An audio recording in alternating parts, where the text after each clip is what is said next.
Is Curt Cignetti the best coach in college football right now? Yeah. So on a coach rankings ballot, you're putting him ahead of Kirby Smart? Easily. Look at these players. Yes, so they have the best quarterback in the country. So you're going to put your name to it.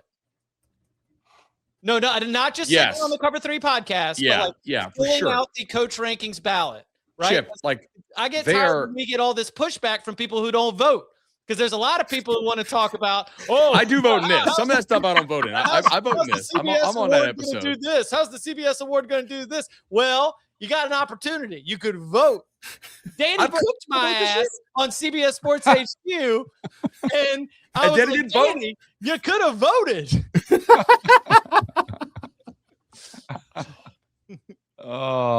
Debo did say, and then all of a sudden it came out when I forget who started it, but was like, Raiders have a coaching opening. They have the number 1 pick. They could pair up Signetti and Mendoza, and bring Signetti to the NFL. I don't know. I don't think it's about the money for Signetti. He's making so much. Like, what's the difference in 12.5 and 15 or 12? It's a lot of money. I don't know. If he wanted to go to the NFL, I think it'd be great, but I don't know what his goals are, but I picture him as pretty good setup right now, and let's chase multiple championships in Indiana. I have to imagine that seeing the places that he's seen, leaving the setup that he is in right now would be a very like it would almost not be showing gratitude to the situation that you have. I mean, the checks continue to be cut. You've got no problem replenishing your roster. I mean, it is just it will happen. He might consider an exit when the standard starts to slip, but as of right now, everything we can tell from the coaching staff to the roster, standard ain't slipping. So, yeah, I don't think that I would be stunned if Curt Cignetti walked it off to the NFL. That would surprise me a lot. Me too. I don't know enough about what he wants to do to say I would be stunned or not. Right. I've heard him make reference to I'm here, So, I mean, a lot of coaches too, they do have maybe they were a spot or two. I mean, these resumes, they've hopped to 15 different spots. Typically, an NFL guy might have 1 or 2 when he was younger in his career. Signetti has none, right? He's always been college. He's 64 years old. I mean, that's why I think it's either now or never. Like, you jump now or you don't. Like, it's here. Yeah, 64 years old with no NFL experience. It's been at Division II. It's been at the FCS. It's been in the Sun Belt. It's now in the Big Ten. Like this, he's a college football coach. He's got an incredible setup. He is the king of Bloomington, Indiana. And man, he rocks the 3/4 zip windbreaker short sleeve with no shirt underneath better than anybody I've ever seen. Man, yeah. Just that is an old guy move, though. Yes. Yeah. That's an old guy move for sure. Totally. Is there a wife beater on under there, or is it just is it just skin? Like, it's just nothing.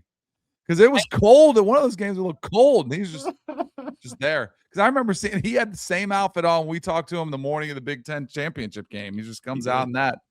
Well, when I saw him in the suit, I was like, "This is strange." Like, I didn't recognize him at first. Yeah. When you said he rocked it better than everybody, that is not a high bar to clear, in terms of how good everybody else looks in the short sleeve windbreaker with no shirt underneath. I don't know how many guys try to do that. It is a coaching move, though. I don't have time to go home and put on a t-shirt under here. Yeah. Sig said, I'm not really thinking about the next game. I'm thinking about cracking a beer in the post game, according to Devo. Wow. Letting loose. He's a little too lax. Yeah. Oh, yeah, because everybody was questioning him at this media availability about whether he smiles at all. And he's like, normally. He smiled at the Rose Bowl podium, like a lot.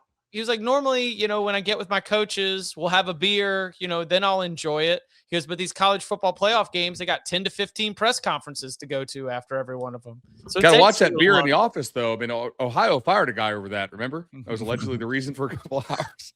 No, Bud, as we addressed in an extensive mea culpa, there was more that we did not understand at the time that we made lighthearted references to a situation that did eventually become much more significant. Okay. Yeah. Okay, so if Curt Cignetti's the best coach in college football, I guess that's a coaching edge for Indiana in this one. Mm-hmm. Health edge, Indiana too. I mean, I still saw that defensive line get pressure, and all we've talked about is all the different times that we should downgrade their defensive front. Yeah. I mean, they bust your protections pretty well. I would take Miami's defensive ends over Indiana's. Yeah. You would take Miami's roster almost up and down over Indiana's. That's why I think Signetti's the best coach in college football. Like, what they're doing is unbelievable. What'd you say, Tom? I asked if Stephen Daly was holding the Indiana defense back, like by hogging all those tackles for loss. Was he keeping his teammates from making plays? Yeah. God, Bud. Yeah. How's this looking for the blue chip ratio? I just saw a stat. Yeah, it's gonna be interesting. 55 4 and 5 stars on Oregon's rosters, only 8 on Indiana's. And that's honestly, that's where I think if I put their transfer ratings in, they drop. Right. Which is wild.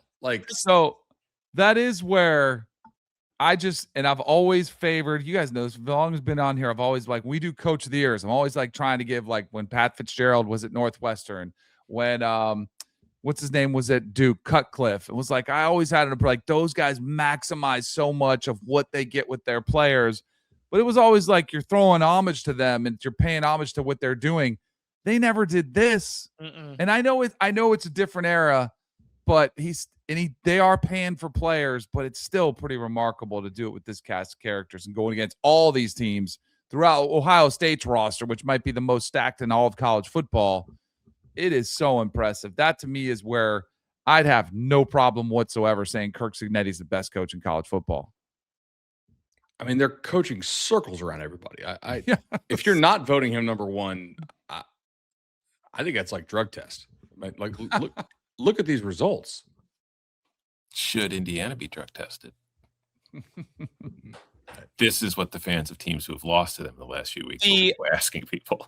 The offseason, and certainly the offseason will provide time, and January 19th will provide an exclamation point one way or the other. But if somebody fills out their coach ballot and they decide that Kirby Smart and an equally impressive collection of wins, winning percentage, and 2 national championships is worth being number one on their ballot, I'm not going to tell them that they're dumb. Yeah. Are one of you planning to do that? I hadn't thought of it. We don't have it. It's an incomplete data set. That's fair. We all have to vote. If they lose by 30 next week, I'm voting Mario number one. Yeah, Mario. What about what Mario has done? Huh? Mario might win a national title before he wins the ACC. Yeah. Yeah. I do think